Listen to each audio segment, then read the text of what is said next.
Bonjour à tous, vous êtes sur les ondes sur Crasmoto. Les motos italiennes sont une page fascinante de l'histoire de la moto. Et parmi les nombreuses marques originaires de la péninsule des Apennins, il y en a une dont nous allons parler dans cet épisode. Il s'agit de Meccanica Verghera Agusta, l'une des rares marques de motos qui combine des décennies de succès en Grand Prix avec une gamme exotique de motos de route. Depuis des années, Meccanica Verghera Agusta conçoit et fabrique des deux roues reconnus pour la beauté, le raffinement, la puissance et les émotions intenses qu'ils procurent. Installez-vous confortablement, bon visionnage.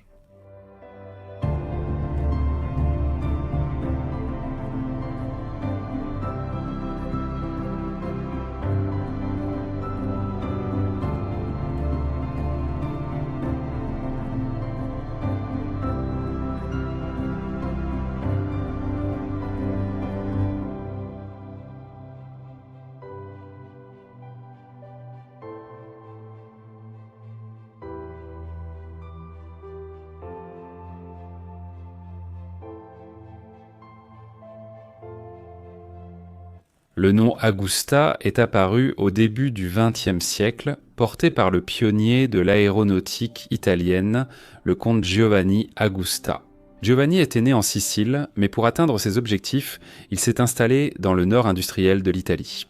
En 1907, à Cassina Costa, dans la région de Varèse, il a fondé sa propre entreprise dans le secteur de la construction aéronautique. Et déjà en 1910, le premier avion appelé AG-1 était prêt. La Première Guerre mondiale a montré que l'avion, même sous la forme assez primitive qu'il avait à l'époque, pouvait être efficace sur le champ de bataille. En reconnaissance, c'est un outil irremplaçable. La production aéronautique d'Auguste a fortement progressé durant la Première Guerre mondiale, et le comte s'est engagé comme volontaire dans le bataillon aérien de Malpensa. Les commandes militaires augmentaient chaque année.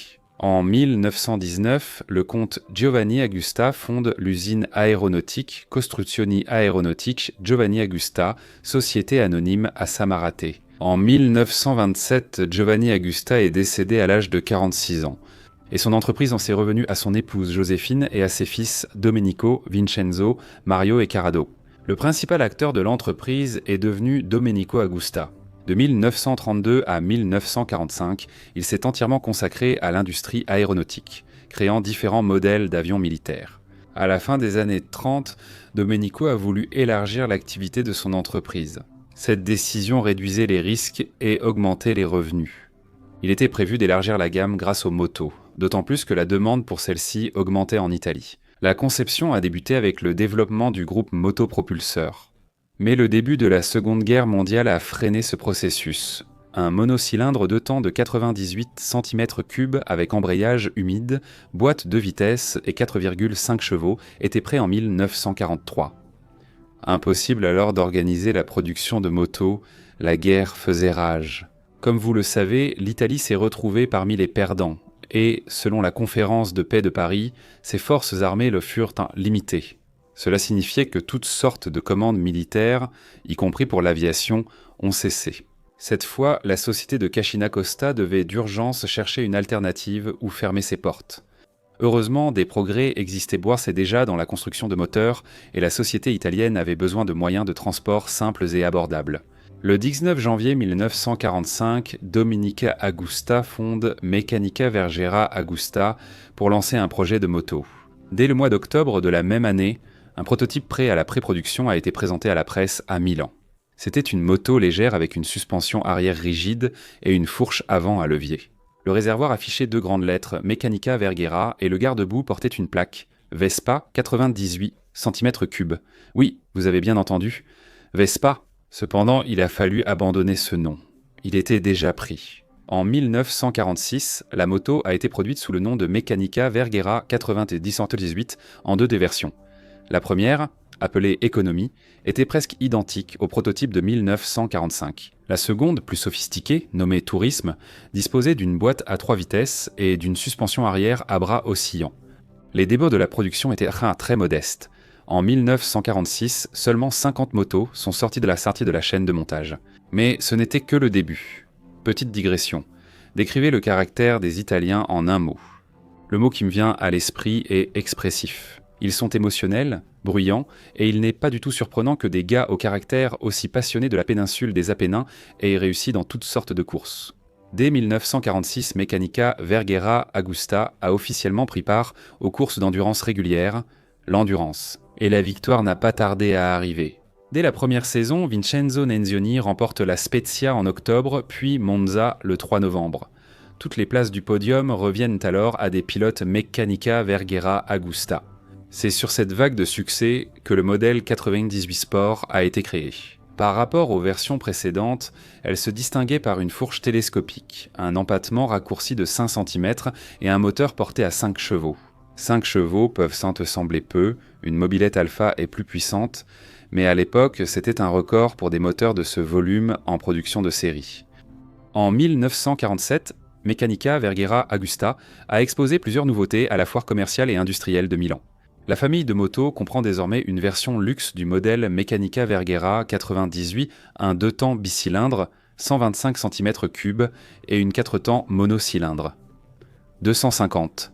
La conception de la 250 Turismo reflétait son époque. Par exemple, avec un taux de compression de 6 pour 1, le moteur monocylindre développait 11 chevaux, ce qui permettait d'atteindre 110 km/h à l'heure. En raison de ses faibles performances, la moto est restée 3 ans sur la chaîne avant d'être retirée après 100 unités produites. La 125 bicylindre a été appréciée par la presse et le public, mais n'a pas été produite en série à cause de son coût élevé. Au printemps 1948, les consommateurs attendaient une 125. Turismo plus abordable, avec un moteur monocylindre de 5 chevaux. À ce moment, la cylindrée de 98 cm3 n'avait plus d'importance sportive. L'anarchie des courses d'après-guerre laissait place à des événements officiels au format classique de Grand Prix, divisés en classes 125, 250 et 500 cm3. En 1948 au Grand Prix des Nations à Faenza, aucun concurrent ne pouvait rivaliser en 125 cm3 avec Franco Bertoni et sa Meccanica Verghera Agusta. La concurrence était forte. En 1949, Agusta a perdu contre Mondial et Moto Morini.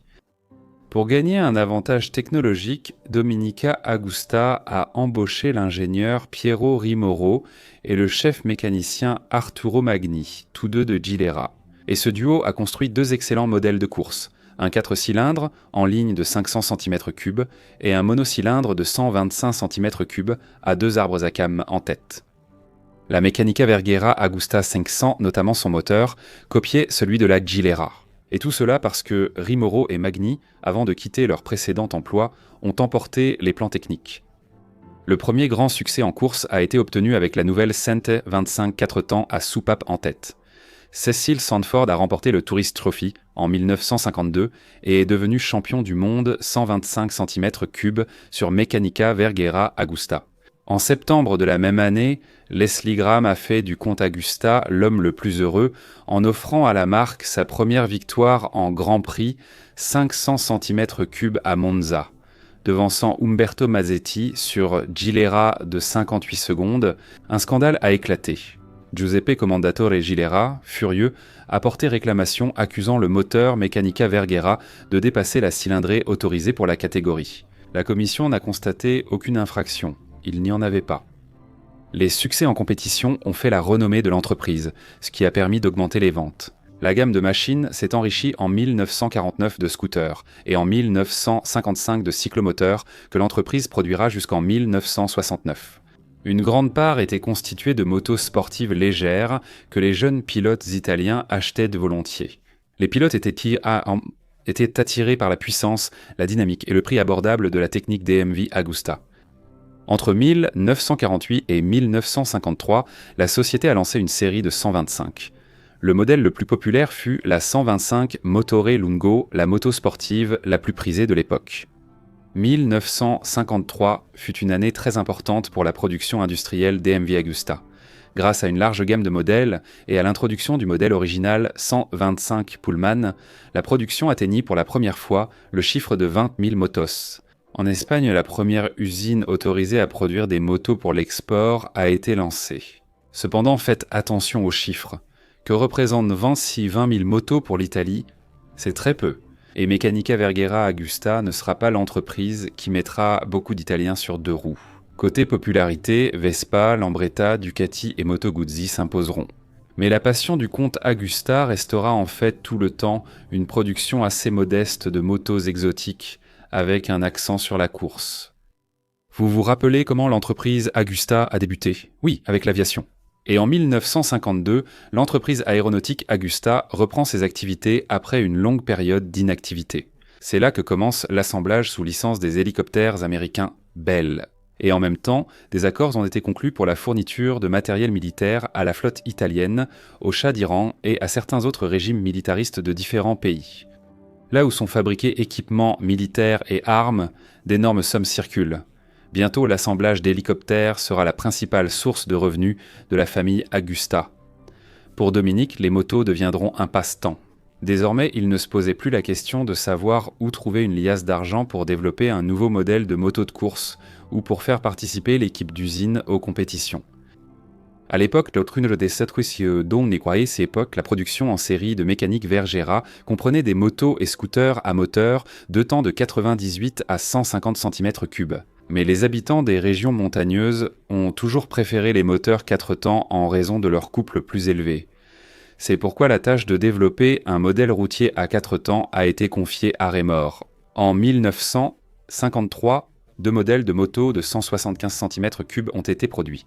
Au fil des années, la gamme s'est élargie. La série de ces machines a été produite jusqu'en 60, comprenant des modèles touristiques, sportifs et super sportifs. Il y avait aussi 2 variantes de course. En raison de la forme du réservoir, les modèles sportifs furent surnommés Disco Volante,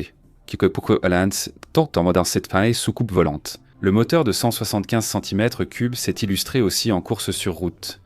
De 1955 à 1958, Meccanica Vergera produisait des motos tout-terrain et participait à des compétitions comme le Six Days Trial. Il existait aussi un tricycle d'une capacité de charge de 300 kg avec ce moteur, appelé Motocaro. Malheureusement, la famille des 175 cm3 avait un défaut majeur. En fait, c'était le revers de ses avantages. La moto a été conçue par un ingénieur de course qui suivait la règle brillamment formulée par Ferdinand Porsche.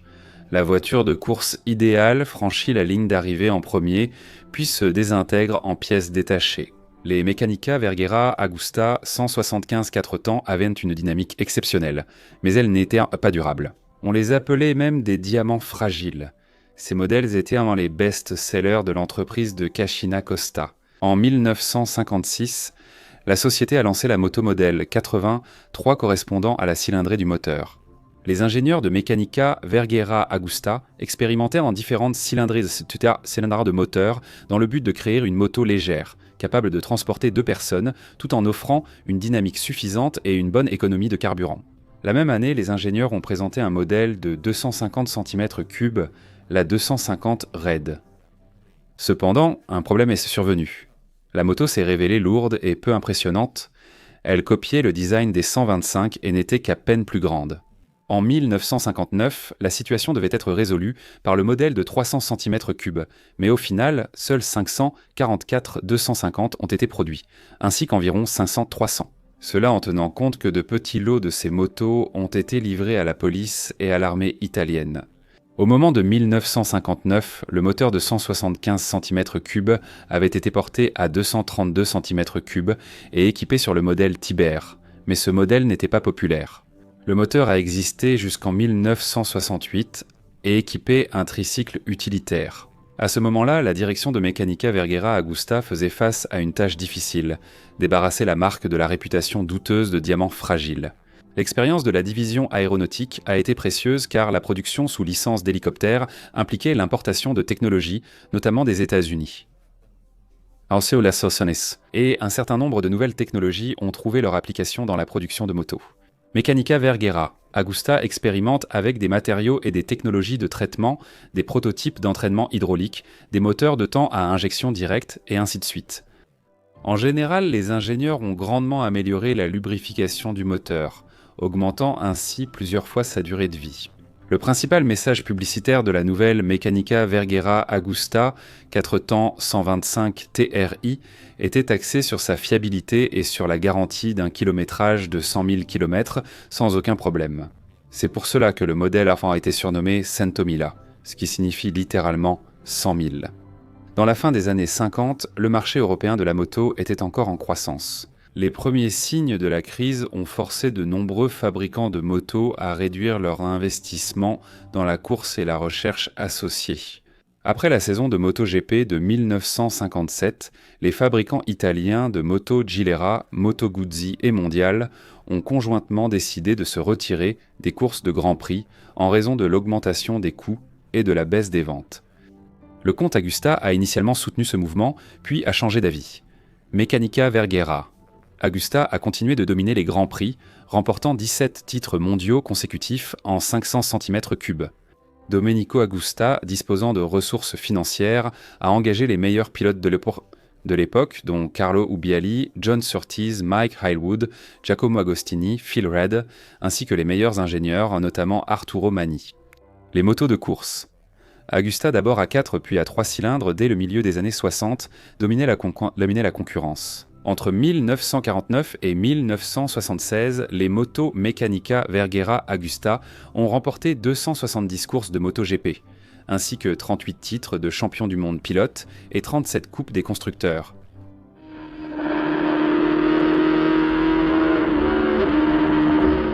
Les années 60 marquent une crise de l'industrie motocycliste européenne avec des ventes en baisse. L'entreprise teste divers types de véhicules.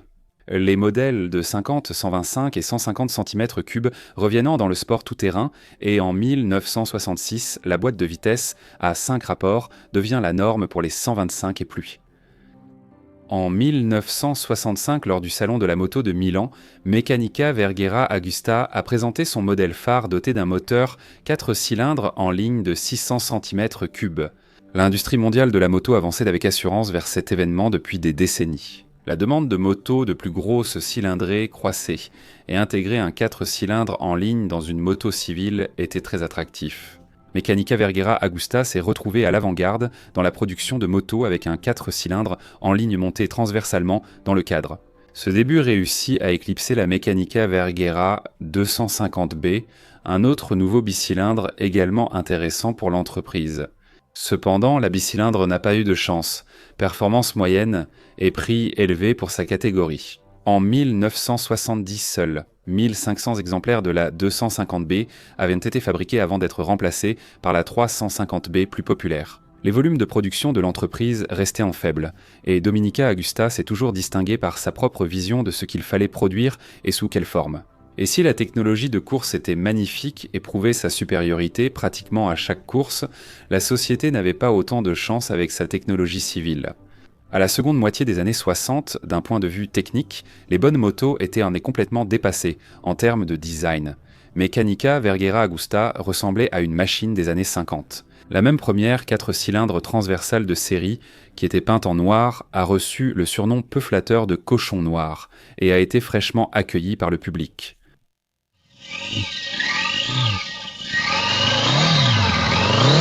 En 1965, un modèle 3 cylindres a été conçu pour les courses, devenant l'un des plus grands succès sportifs de la marque. Sur la moto 3 cylindres Meccanica Verghera Agusta, connue sous le nom de tricylindrie, Giacomo Agostini a remporté 13 de ses 15 titres de champion du monde entre 1966 et 1973. Le moteur 3 cylindres, dérivé du bicylindre 250 cm3, était prévu en 350 cm3. Amélioré en 1966, une version 500 cm3 a aussi été développée. La création de ce moteur et de la moto a prouvé qu'il était possible de dépasser la puissance des constructeurs japonais. Pour cela, il suffit d'avoir une bonne équipe d'ingénieurs et un financement suffisant pour accomplir leur travail. Sur ces images, on voit déjà le vieux Giacomo Agostini démarrer l'une de ses motos. Écoutez le son qu'il produit.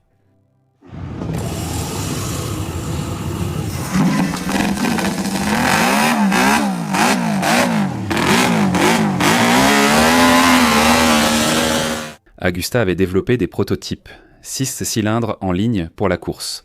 D'abord en 1957 en 350 cm3, puis le projet a repris en 1968. Mais aucune de ces motos n'est jamais arrivée sur la piste de course. Le seul 6 cylindres restant se trouve actuellement au musée d'usine Meccanica Verghera Agusta. Les années 60 étaient une période d'expérimentation pour Mecánico Verghera. L'entreprise a essayé différentes techniques en tentant de satisfaire un large public et de décrocher des contrats d'État. Dès la fin des années 40, on trouvait des véhicules à 3 roues. En 1956, Meccanica Verghera Agusta a lancé une vraie voiture. Le modèle 1100D2 était un petit camion équipé d'un moteur diesel de 1,1 litre développant 27 chevaux et capable de transporter une tonne de marchandises. Parmi les véhicules expérimentaux, citons un aéroglisseur monoplace à bicylindre 2 temps de 300 cm3. 1959, un tracteur compact, 1962, et un véhicule tout-terrain articulé à chenilles, créé en 1969 pour le ministère de la Défense italien. Mais rien de tout cela n'a rencontré un succès particulier. Et puis sont arrivées les années 70. Les concessionnaires Meccanica Verghera Agusta des États-Unis ont remarqué le grand potentiel du 4 cylindres en ligne et ont proposé de lancer sur le marché américain le modèle phare de 750 cm3. Ainsi, en 1970 apparaissent les légendaires 750 Sport et 750 America, d'excellentes motos dynamiques. La 750 America était un modèle magnifique. Son moteur développait une puissance maximale de 75 chevaux et la moto pouvait atteindre une vitesse de 210 km/h. Mais les espoirs des concessionnaires pour de nombreuses commandes et des profits importants ont été ruinés par le prix de $6 500. La Honda CB 750 concurrente coûtait seulement $2 200, soit 3 fois moins. En 1971, un événement tragique touche Meccanica Verghera Agusta. Le 2 février, Domenico Agusta meurt à 63 ans, annonçant des changements peu favorables pour l'entreprise.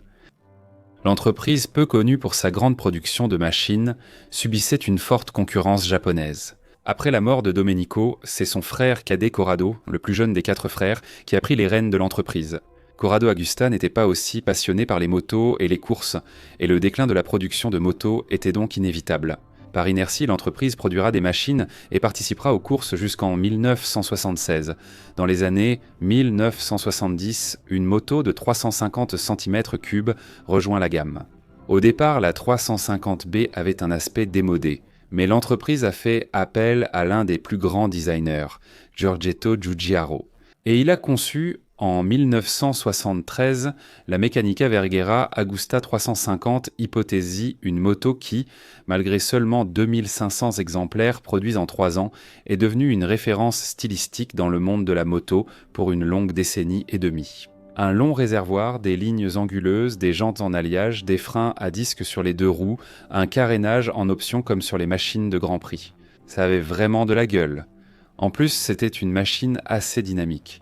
27 chevaux et 160 km/h en vitesse de pointe.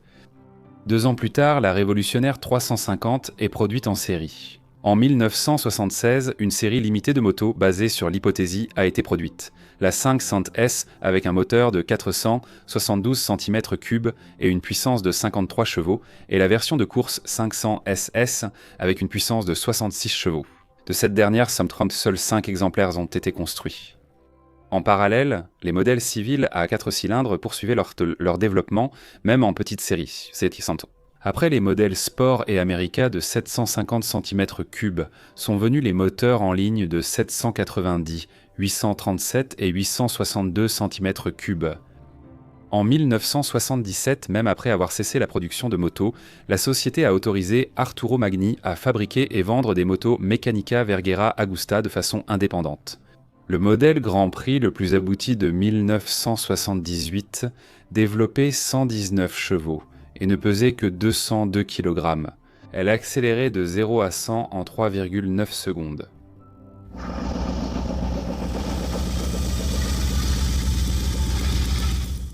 Au milieu des années 1970, la situation financière de Meccanica Verghera Agusta était mauvaise.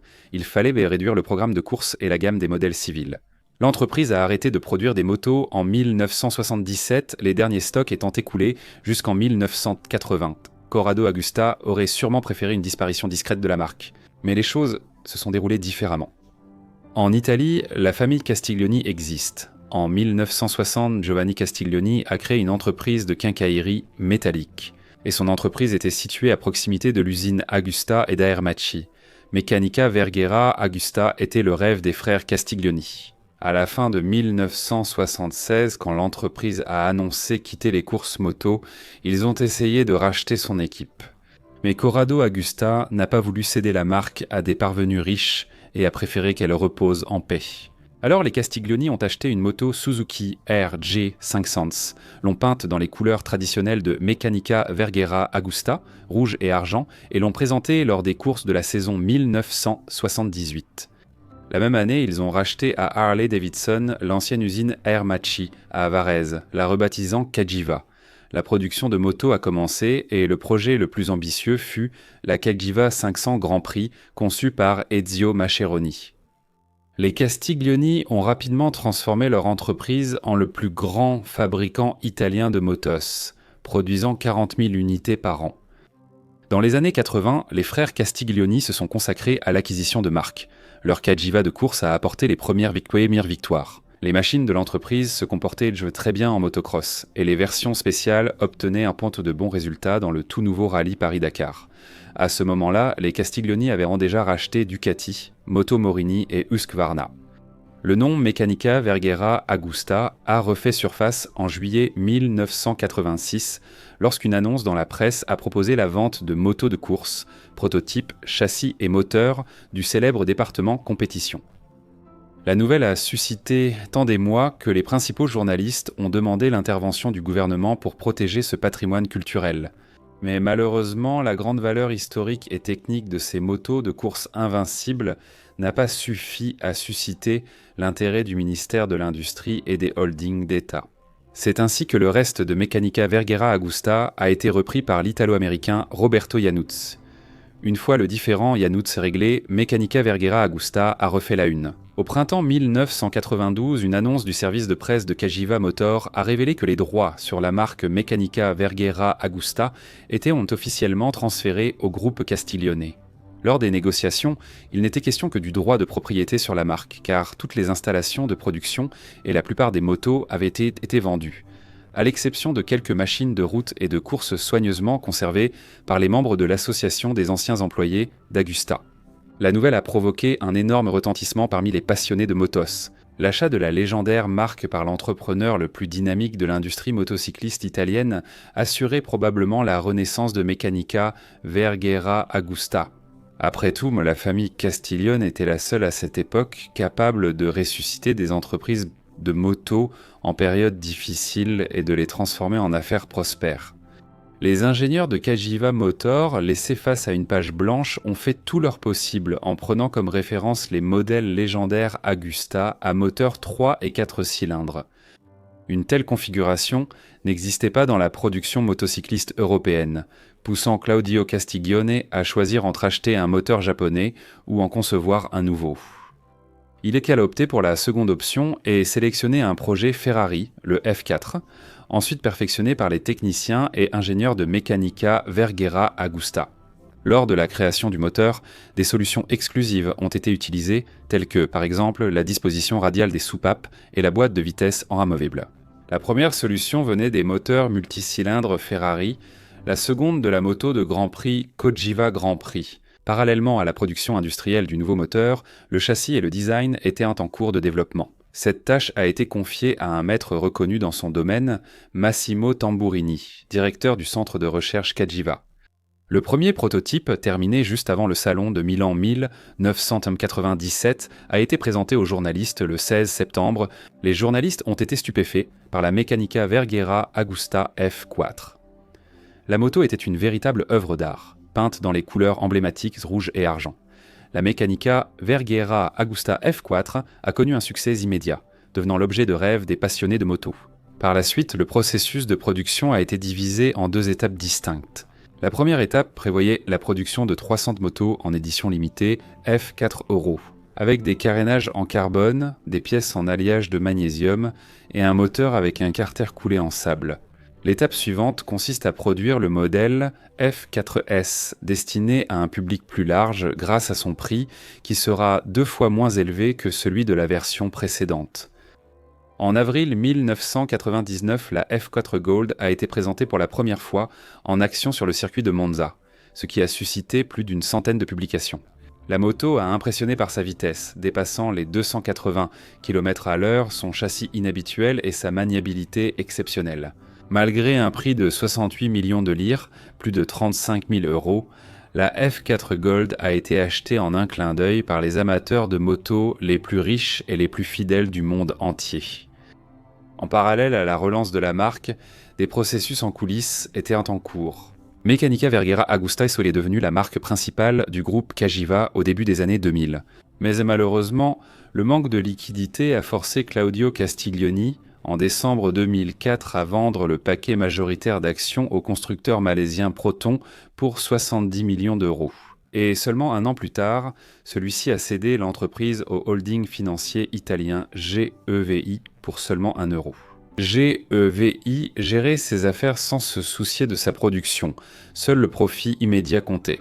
N'ayant pas soutenu l'idée de Castiglioni pour une nouvelle gamme Norton, ils ont vendu Husqvarna à BMW en 2007.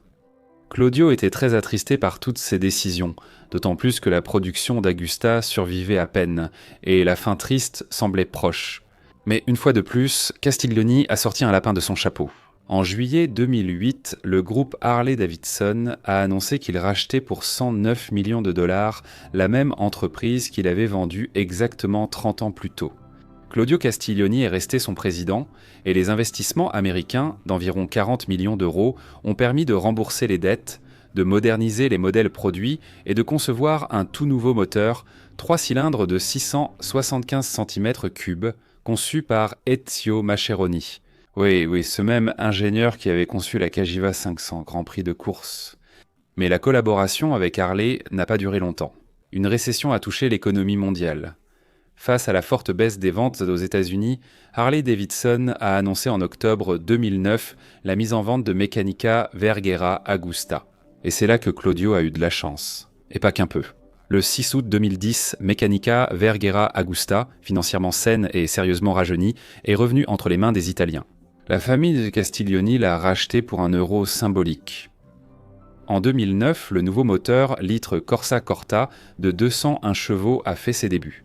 Les 4 cylindres F4 et Brutal 990 et 1090 ont également été renouvelés et modernisés. Le nouveau moteur 3 cylindres a donné l'élan à la création de la sportive de moyenne cylindrée Meccanica Verghera Agusta F3, qui a fait ses débuts en 2012 et est devenue l'une des plus vendues dans la catégorie des 600 cm3. De plus, en 2012, le moteur 3 cylindres a été installé sur le modèle Naked, la Brutal 675. En 2013, la famille s'est agrandie avec les triples de 800 cm3 F3 et Brutal. Fin 2013, Meccanica Verghera Agusta a lancé la Rival 800, un modèle exclusif alliant Naked et Supermoto, élu plus belle moto de l'année. Également en 2013, Meccanica Verghera Agusta a présenté le modèle Turismo Veloce 800, le premier touring de Meccanica Verghera Agusta. Le 17 août 2011, après une longue maladie, le propriétaire et président de Meccanica Verghera Agusta, Claudio Castiglioni, décède à l'âge de 64 ans. Quelques mois auparavant, il avait eu le temps de présenter au Salon de Milan le prototype de la famille 3 cylindres F3. À sa place, Giovanni Castiglioni, le fils de Claudio, prend la tête de l'entreprise. En 2014, la version Brutal 800 Dragster est apparue, donnant par la suite naissance à une famille distincte de modèles Dragster.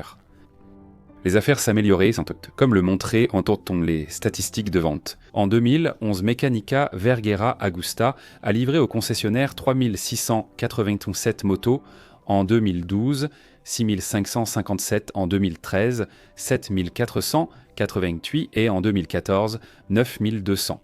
Mais aussi paradoxal que cela puisse paraître, la croissance exponentielle de la production a entraîné une augmentation du gouffre de la dette et des coûts de production.